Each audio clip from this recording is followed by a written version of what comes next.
In today's lecture, we're going to look at a 1985 Massachusetts case called American Mechanical Corporation versus Union of Lynn. Using that case, we'll look at how to calculate contractual damages available to a seller when the buyer breaches, and we'll also talk about the seller's duty to mitigate damages. In American Mechanical, the plaintiff, American, contracted to sell its real estate for $100,000 and its business equipment for $35,000 to the defendant, Union. Union knew that American was in financial difficulty and that it was behind on its mortgage payments to Saugus Bank, and that Saugus was pressing American to sell its assets.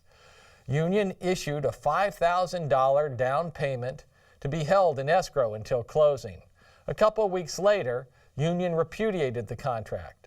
Saugus Bank took possession of both the property and business equipment from American and sold them for $55,000 and $35,000 respectively, the highest prices it was able to obtain.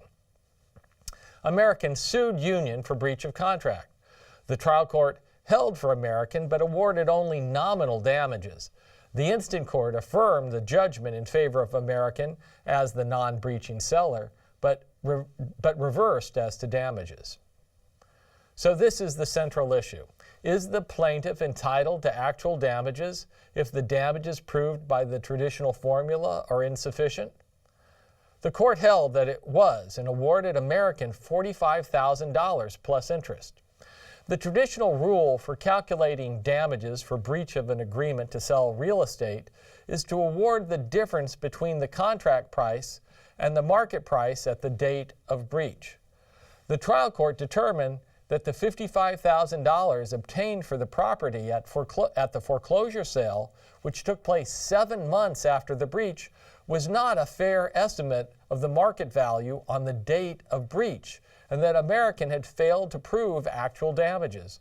Therefore, the court awarded only nominal damages.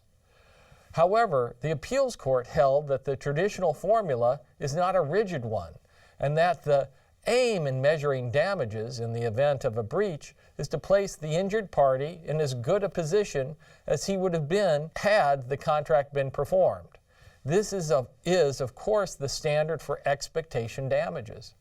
According to the court, an important aspect of this principle is that if a party suing for breach of contract has sustained a loss as a result of a breach, and the loss is of such a nature that it was reasonably foreseeable by the parties, or actually within their contemplation at the time the contract was entered into, then that loss may be recovered in an action for damages. Since Union knew that if the sale of the property did not go through, the result would be that Saugus Bank would enforce its right under the mortgage and that a foreclosure sale was likely, the correct measure of damages on traditional contract principles was the full amount of the actual loss, the contract price less the amount received for the property at the foreclosure sale. Therefore, American was entitled to $45,000, the difference between $100,000, the contract price, and the $55,000 foreclosure sale price. At what time is the market value of real estate relevant under the traditional rule for calculating damages?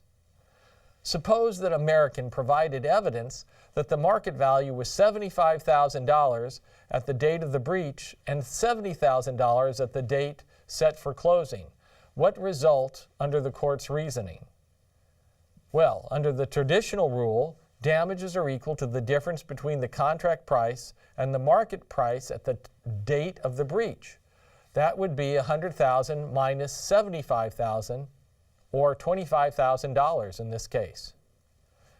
Neither the trial court nor the appellate court applied the traditional formula.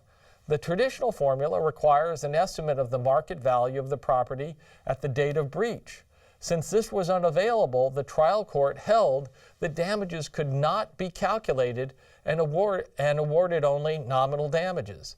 The appellate court, however, held that even though American didn't prove a required element of the market value formula, it did prove a foreseeable loss, and that including this loss in the damage award more closely resonates with the meta goal of ex post compensation.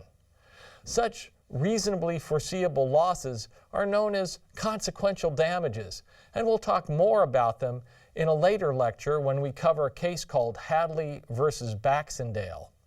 Consequential damages are usually, though, only awarded to a buyer when a seller's breach causes a foreseeable loss to the buyer who is denied the services flowing from the seller's failure to perform.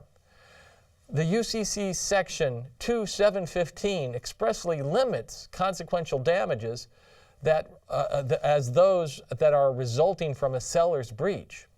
But American Mechanical is a case where a buyer's breach causes foreseeable consequential damages.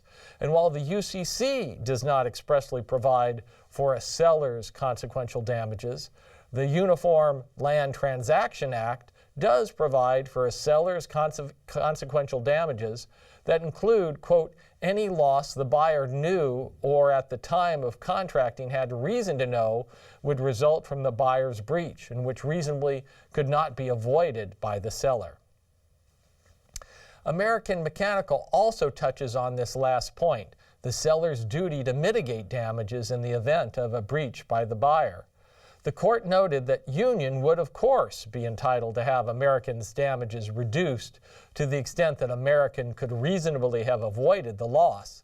In other words, if, once it knew of the breach, American could reasonably have sold the property to someone else, it would be entitled to damages in an amount no greater than the difference between the contract price and the price for which it could have sold the property. But the facts demonstrate that American was unable to secure another purchaser for the realty and the equipment. The court also noted that the buyer bore the burden to prove that the losses could have been avoided by reasonable effort. Section 350 of the restatement describes the duty to mitigate.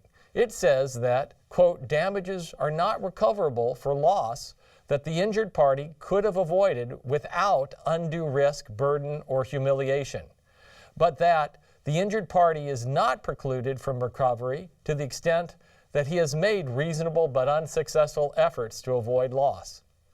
Let's look at the burden in American Mechanical and how it shifts. First, the plaintiff has the burden of proving damages, but the defendant has the burden to show that the plaintiff did not mitigate damages.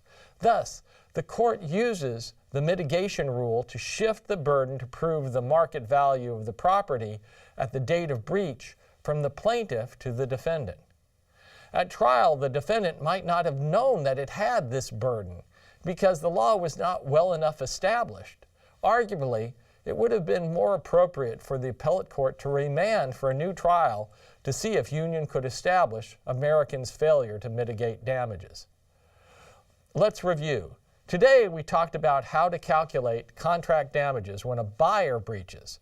Under the traditional rule, damages are calculated as the difference between the contract price and the market price at the time of the breach.